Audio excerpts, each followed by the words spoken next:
I don't know what most people think of when they think of the new paradigm versus the old paradigm, but I'm currently experiencing both at the same time in a way that really, the contrast makes it so obvious, like what each one is. So I'm gonna explain it to you in really simple terms. The old paradigm is survival mode, basically. And it's a world or way of existing where we outsource a lot of our power and authority to institutions, ego-driven pursuits. It really means goals that are not actually ours. It's just what we think we want because we've been taught that that's valuable and it helps us feel like we belong or are useful because we weren't conditioned to find value within in being authentic. We weren't conditioned to find it safe to do those things. And specifically, like, I think corporate, like networking, not even just corporate, but I think definitely corporate, how the old paradigm's networking is very much like, I want to be something, some title. Let's say coach, like this.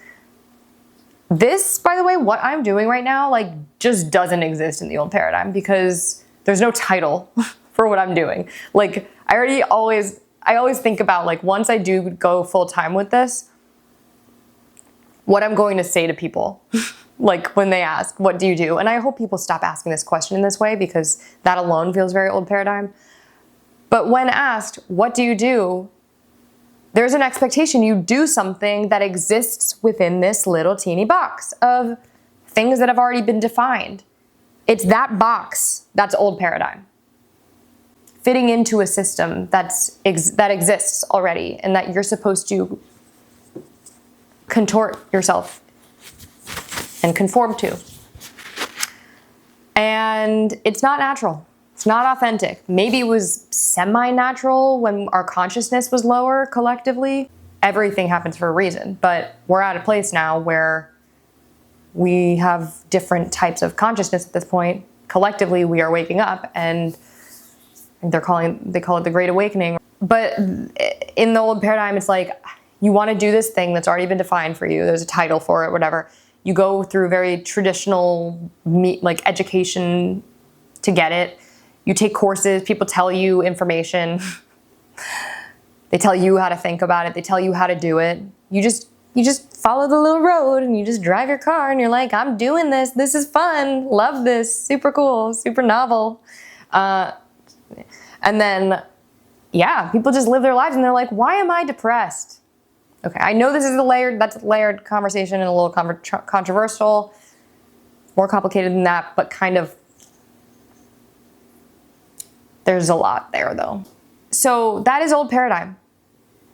That world people have just accepted and it makes us sick. It makes us both physically, mentally, emotionally, all of it. Totally one thing. And yeah, then pharma, leverages that and yes, keep people in the system, keep people, getting sick, staying stressed. We'll keep giving them drugs, making a lot of money. And insurance is like, yeah, heck yeah, let's keep doing that, love that, let's work together. And that's kind of our world. So the new paradigm and why it's such a threat is because it's empowering. It's all about inner authority, authenticity, not outsourcing our power, and it's real. Oh, I forgot to say, so I was gonna say, in the corporate old paradigm way, networking is all, I call it like horizontal networking, which is where I'm like, you do what I do, let's connect. Like, common ground with someone is just this external thing. Everything is external. It's like, I don't have to have any resonance with you. As long as we do something similar, we have a touch point there, we now have a connection.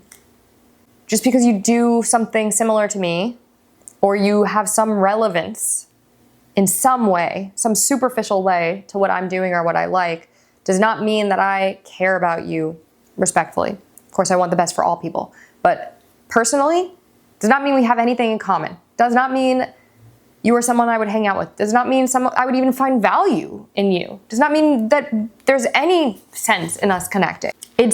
And when I talk about moving from logic, it's that. That seems like it makes sense, right? But that's looking at the world at a very surface level lens, only in the physical dimension. Yeah, that seems logical, but is it really on a deeply felt energetic level? It doesn't mean that it's bad to connect with them unless it genuinely feels bad, but it's just not the best form of networking anymore, or ever, but now we know that. The new paradigm, I'm not really sure if that's horizontal, what new paradigm is. I think it defies. I guess also old paradigm networking could be considered like linear networking. But the new paradigm is non-linear. And the way that you make connections, and I'll use YouTube as an example for this, but social media in general is really supportive of this. But also it can happen anywhere. Let's get to the point already. Is through resonance. And I know that sounds kind of abstract. So what does that mean exactly? Networking through resonance means I'm going to speak my truth. I'm going to do my thing. I'm going to show up in my most authentic way. I'm going to do the work on myself to become more aware of who I am and what I am here to do and what I want to do. And I'm going to start showing up as that person. And as I do that, that sends a ripple effect into my environment, into the world, where I start to become very polarizing. Old paradigm wants to be liked by everyone because it's a survival mode way of seeking belonging. It doesn't feel safe. It's tribal mentality. It served a purpose at one point when we had to fight off like predators and other tribes and stuff like that. That's where it all originated from. Now we're not fighting off predators and other tribes. So it's safe to be alone, to be alone, yes, and to be authentic and risk being alone, which you have to be willing to do when you're authentic, because you are going to push people away. Maybe push people away isn't the right word, but it is going to rub certain people the wrong way. They're not going to resonate with you, but it's also going to make you absolutely magnetic to the people who are in alignment with that genuine, true vibration you're giving off, you're operating at. And so the reason that YouTube and Instagram are really, really powerful ways of doing this, especially at scale, is because you can talk about things that you're passionate about. You can do it in an authentic way, and the algorithm will support and help push content out to people who want to hear what you have to say and who like you and who resonate with you. So it's no longer a LinkedIn world. It's kind of moving towards the algorithm world. Well, I know LinkedIn has an algorithm, but you know what I mean. Like social media, LinkedIn is social media. New paradigm, social media. I don't know. I don't really even know if YouTube is considered, because it was created in the old paradigm, old world. So probably there will be new apps, but I think this is the direction. Resonance networking. And then through resonance, through leaning into authenticity and energy, I naturally surround myself with the people who are supposed to be listening and who want to be listening and who actually connect in a deeply felt spiritual way. It's like, and it's that way, again, the whole logic conversation is like, you can't really see that. It's like what happens under the surface, behind the scenes, you have to feel through that. The old way doesn't allow for that.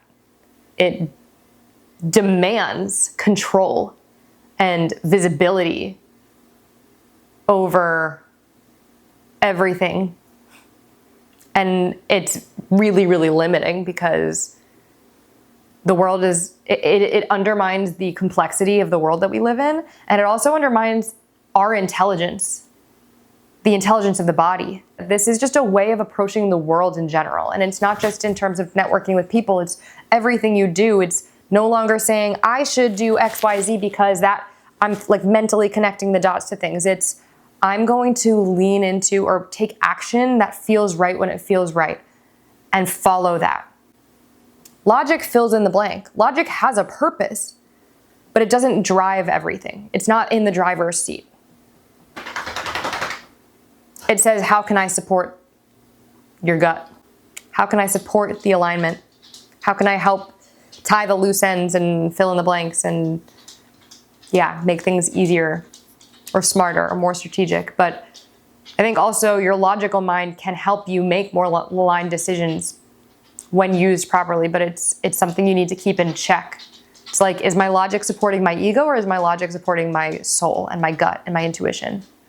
And most of us, it's the latter, until we become aware and then we realize, oh wait, I need to trust in the unseen and the energy and in the energetics of the world and watch how that changes the way that I play the game and the results that I see.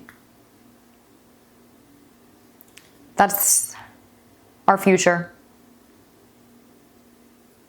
And I think we're already seeing it with younger generations as well. They don't want to, they're not going to show up in the corporate world and do all the stupid things that we still deem socially acceptable or appropriate, that are truly like a waste of time or embarrassing or useless at best. There's still so much of that in the corporate world, in society, like in just general society. So I am very curious to see how the world really starts to shape up as we move, into the future, as technology continues to advance, as the younger generations gain more influence, and as these old, outdated systems, corrupt systems, really start to collapse. Gonna be crazy. All right, well, hope that makes sense. Probably so much more to talk about on this because this is just becoming increasingly relevant and certainly relevant to me personally. So let me know where in the paradigms you are, if that makes any sense. I'm tired. If you enjoyed this video, please give it a thumbs up and please subscribe to my channel for more videos like this. Drop a comment, let me know where you're from, where you're at in life and how everything's going. And I hope to hear from you.